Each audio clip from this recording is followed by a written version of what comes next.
नमस्ते मित्रों, excellence YouTube channel में आपका स्वागत है। हर खबर सबसे पहले पाने के लिए इस चैनल को सब्सक्राइब करें, वीडियो को लाइक करें और सभी के साथ शेयर करें। धन्यवाद।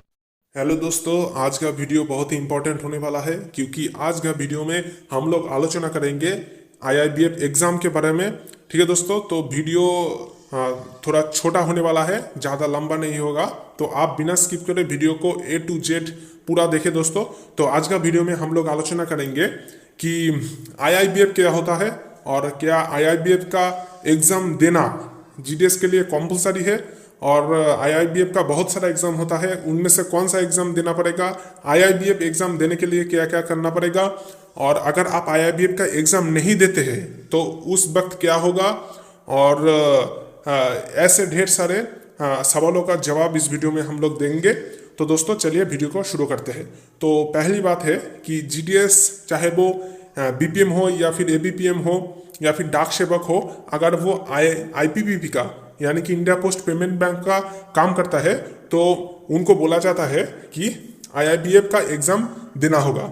ठीक है दोस्तों, तो आप लोग जानते हैं कि जीडीएस जो डीओपी का काम करता है तो उसके लिए उसको टीआरसीए दिया जाता है, यानी कि टाइम रिलेटेड कंटिन्यूटी एनालिसिस। लेकिन वो जो सारे आईपीपी का काम करता है, जैसे कि आईपीपी का अकाउंट खोलना हो, कोई भी इंश्योरेंस रिलेटेड काम हो या फिर सीएलसी का काम हो, तो उनके लिए उनको अलग से इंसेंटिव दिया जाता है, जो इंसेंटिव उनका आईपीपी अकाउंट में क्रेडिट होता है। ठीक है दोस्तों, तो आईपीपी का जो सारा काम जीडीएस करता है उनके लिए उनको अलग से इंसेंटिव दिया जाता है। तो आईपीपी के जो ब्रांच होता है, हेड ऑफिस होता है, और जो सारे ऑफिसर्स इस ब्रांच से ऑल जीडीएस को, डिवीजन के ऑल जीडीएस को मॉनिटर करते हैं, तो वो लोग बोलते हैं कि हर जीडीएस को आईआईबीएफ का एग्जाम देना पड़ेगा इस इंसेंटिव को पाने के लिए। ऐसा वो लोग बोलते भी है कि अगर आप आईपीपी का काम करते हैं, अगर आप आईआईबीएफ का एग्जाम नहीं देते हैं तो तब जो इंसेंटिव आता है आपके अकाउंट में, वो इंसेंटिव आना बंद हो जाएगा। ठीक है दोस्तों, मतलब आप काम करते रह जाओगे, आईपीपी का सीएलसी करते रह जाओगे, लेकिन आपका अकाउंट में कोई भी इंसेंटिव क्रेडिट नहीं होगा। तो इस बात का सच्चाई के बारे में हम लोग आज जानने वाले हैं दोस्तों। तो पहले देखेंगे कि कौन कौन सा काम जीडीएस इंसेंटिव बेसिस पर करता है। तो एक तो है सीएलसी का हो गया मेजर जो है, दूसरा है प्रीमियम अकाउंट, तीसरा है इंश्योरेंस का जो काम होता है, जैसे कि गैग पॉलिसी, ये सारे वगैरह वगैरह काम। तो फर्स्ट ऑफ ऑल देखते हैं सीएलसी के सिकंदर जो कॉन्टेस्ट एक निकला हुआ है, इसका वैलिडिटी है, देखिए 1 जनवरी टू 31 मार्च 2024, मतलब कि 1 जनवरी से 31 मार्च 2024 तक एक कॉन्टेस्ट जारी रहेगा। और इस कॉन्टेस्ट का विषय क्या है कि अगर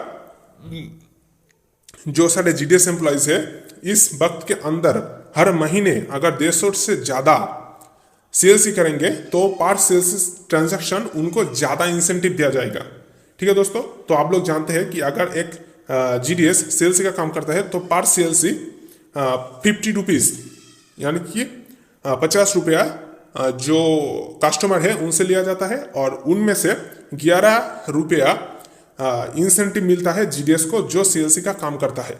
लेकिन इधर पर क्या बोला गया है सीएलसी के सिकंदर कॉन्टेस्ट में कि इस टाइम पीरियड के अंदर, मतलब कि 1 जनवरी से लेकर 31 मार्च 2024 तक जो सारे जीडीएस एम्प्लॉयज हर महीने 150 से ज़्यादा सीएलसी करेंगे उनको ज़्यादा इंसेंटिव मिलेगा। 11 रुपये नहीं मिलेगा, उनसे ज़्यादा मिलेगा, 16 रुपये क्या करीब करीब पैसा मिलेगा। ठीक है दोस्तों, मतलब कि पैसा कमाने का बहुत ही एक अच्छा तरीका है। आप सीएलसी करते रहो, आधार कार्ड में मोबाइल नंबर और ईमेल आईडी अपडेट करते रहो। ठीक है दोस्तों, तो आपको ज़्यादा इंसेंटिव मिलेगा। तो एक तो हो गया सीएलसी का काम। पर सीएलसी ट्रांजैक्शन जीडीएस को 11 रुपये का इंसेंटिव मिलता है, और इस कॉन्टेस्ट के वक्त आपको ज़्यादा मिलेगा, 16 रुपये का करीब करीब इंसेंटिव मिलेगा।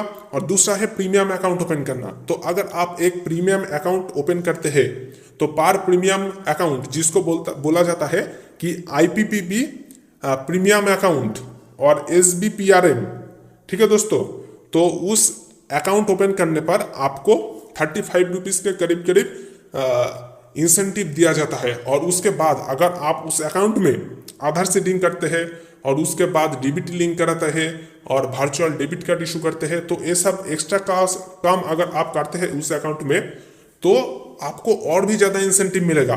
और अगर आप गैग पॉलिसी जो है, ठीक है, बाइक इंश्योरेंस हो गया, लाइफ इंश्योरेंस, जो स्मॉल स्मॉल स्कीम होता है इंश्योरेंस रिलेटेड आईपीवी का, वो सारे काम अगर आप करते हैं तो उनमें भी इंसेंटिव मिलता है। मतलब बहुत ही ज़्यादा मात्रा में आईपीवी का इंसेंटिव मिलता है। इधर पर देखिए दोस्तों, अगर आप एक डॉर्मर अकाउंट को डिवाइड करते हैं तो उस समय इंसेंटिव मिलता है। ठीक है दोस्तों, देखिए इधर पर आप देख सकते हैं बहुत ही ज़्यादा मात्रा में। अगर आप बोले कि आईपीवी का कौन सा काम में कितना रुपए इंसेंटिव मिलेगा, तो उस विषय पर अलग से एक वीडियो बनाया जाएगा ऑल डिटेल्स लेकर कि प्रीमियम अकाउंट का इतना मिलता है, सीएलसी का इतना मिलता है, डॉर्मेंट अकाउंट को अगर आप रिवाइव करें तो कितना मिलेगा, ये सब पर अलग एक वीडियो बनाया जाएगा दोस्तों। लेकिन आज का जो मुद्दा है वो है आईआईबीएफ को लेकर। तो देखिए सीएलसी का 16 रुपये का मिल रहा है अब, तो प्रीमियम अकाउंट का 35 रुपया। तो इतना जोर जड़ के अगर कोई जीडीएस मेहनत करता है तो अगर पर डे मान लीजिए 20 सीएलसी करता है, तो मैं 10 रुपये ही मान लूँ, तो 10 × 20 मतलब कि कितना होता है दोस्तों, पर डे 200 रुपया। और 30 दिन मतलब कि एक महीने का अगर आप कैलकुलेट करें तो बहुत ही ज़्यादा अमाउंट हो रहा है दोस्तों। मतलब कि 30 डेज का, एक दिन का कितना मिल रहा है अगर आप 20 करते हैं तो 20 × 10 यानी कि 200 रुपया, और 30 दिन का कितना, 6000 रुपया। तो मतलब अगर आप डेली बहुत ही ज़्यादा मात्रा में सीएलसी का करते हैं, 20-30 करते हैं, तो महीने में 3-4 हज़ार रुपया कमाना कुछ भी बड़ी बात नहीं है। और अगर आप प्रीमियम अकाउंट भी ओपन करते हैं कस्टमर का आईपीवी का, तो उनमें आपको 35 रुपये का इंसेंटिव मिलता है। तो आप कैलकुलेट कीजिए, एक का 35 मिलता है, अगर 10 कर लीजिए तो 350 रुपीज़, ठीक है। आप और डबल करेंगे तो 700 रुपीज़। तो आप सीएलसी का काम करके और जो प्रीमियम अकाउंट है उसको ओपन करके 5-6 हज़ार, 7 हज़ार, 8 हज़ार ईजी से कमा सकते हैं। ऐसा भी बहुत सारा दोस्त है मेरा जो आईपीवी का काम करके ही हर महीने 10,000 रुपया कमाता है। लेकिन अगर आपको अब बोला जाता है कि ये इंसेंटिव आपको नहीं दिया जाएगा अगर आप आईआईबीएफ का एग्जाम नहीं देते हैं, तो तब आता है मुश्किल। तो दोस्तों यही अब नियम है। अगर आप एक जीडीएस है और अगर आप आईपीवी का काम करता है, सीएलसी का काम करते हैं, लेकिन आईआईबीएफ का एग्जाम नहीं दिए है, तो आपको देना पड़ेगा। क्योंकि अगर आप नहीं देते हैं तो आपको इंसेंटिव मिलना बंद हो जाएगा दोस्तों। ठीक है दोस्तों, तो सबसे पहले आपको आईआईबीएफ का एग्जाम देना पड़ेगा। तो आईआईबीएफ क्या है दोस्तों, आप चलते हैं देखते हैं। तो दोस्तों आईआईबीएफ का वेबसाइट पर हम आ गए हैं। तो आईआईबीएफ का मतलब होता है Indian institute of banking and finance. तो दोस्तों ये एक इंस्टीट्यूट है जो बैंकिंग और फिनेंस रिलेटेड काम करता है। तो दोस्तों आईआईबीएफ का जो सारा एग्जाम है वो आपको देना पड़ेगा, नहीं तो आपका जो इंसेंटिव है वो इंसेंटिव आना बंद हो जाएगा। तो दोस्तों आईआईबीएफ का कौन सा एग्जाम आपको देना पड़ेगा, वो है बीसीबीएफ का एग्जाम, यानी कि बिजनेस कोरेस्पोंडेंस का एग्जाम। तो इसके लिए क्या करना पड़ेगा, आपका जो आईपीवी के हेड ऑफिस का ब्रांच मैनेजर है, जो आपका सारा आईपीवी का काम को मॉनिटर करते हैं, उनसे कांटेक्ट कीजिए। अपना कुछ डिटेल्स मांगेगा, आप उस सारे डिटेल्स फिलअप कर दीजिएगा, तो वो लोग आपका एग्जाम के लिए सीट बुक कर देंगे। तो दोस्तों अगर आप जानना चाहते हैं कि आईआईबीएफ एग्जाम के लिए कैसे अप्लाई करना है, कैसे सीट बुक करना है और कैसे एग्जाम पास करना है और कौन कौन सा स्टडी मटेरियल अगर आप पढ़ते हैं तो आईआईबीएफ एग्जाम में टॉप कर सकते हैं, तो ये सारे सवाल अगर आपके मन में है तो वीडियो का कमेंट सेक्शन में जरूर कमेंट कीजिए दोस्तों। आपका हर एक सवाल का जवाब दिया जाएगा और आईआईबीएफ का एग्जाम का हर स्टडी मटेरियल आपको सप्लाई कराया जाएगा दोस्तों, ताकि आप आईआईबीएफ एग्जाम पास कर सकते हैं। तो दोस्तों ये आपको क्लियर हो गया कि आईआईबीएफ का एग्जाम देना कंपलसरी है अगर आप इंसेंटिव लेना चाहते हैं।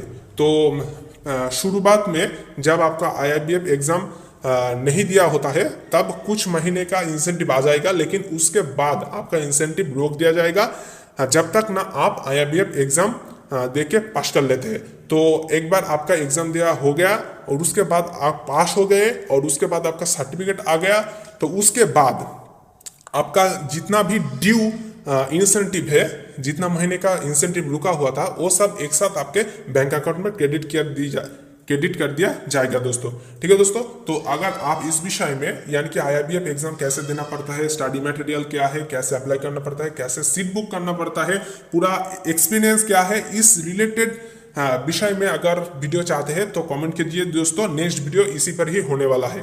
तो दोस्तों अगर आप IIBF एग्जाम नहीं दिए हो तो बहुत ही जल्द दे दीजिए, एग्जाम दे दीजिए, पास हो जाइए। आपका इंसेंटिव बहुत ही ज़्यादा मात्रा में आपको क्रेडिट होगा, और अगर आप भी नेग्लेक्ट करते हैं, नहीं देते हैं, तो आपका इंसेंटिव सॉलिड से रोक दिया जाएगा दोस्तों।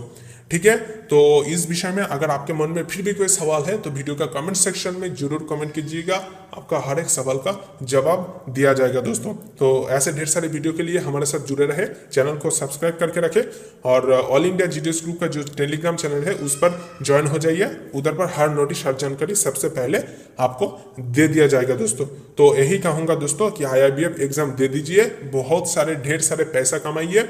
ठीक है दोस्तों, और कोई भी अगर डाउट है तो वीडियो का कमेंट सेक्शन में जरूर कमेंट कीजिए। तो दोस्तों आशा करते हैं कि ये वीडियो आपके लिए हेल्पफुल रहा होगा।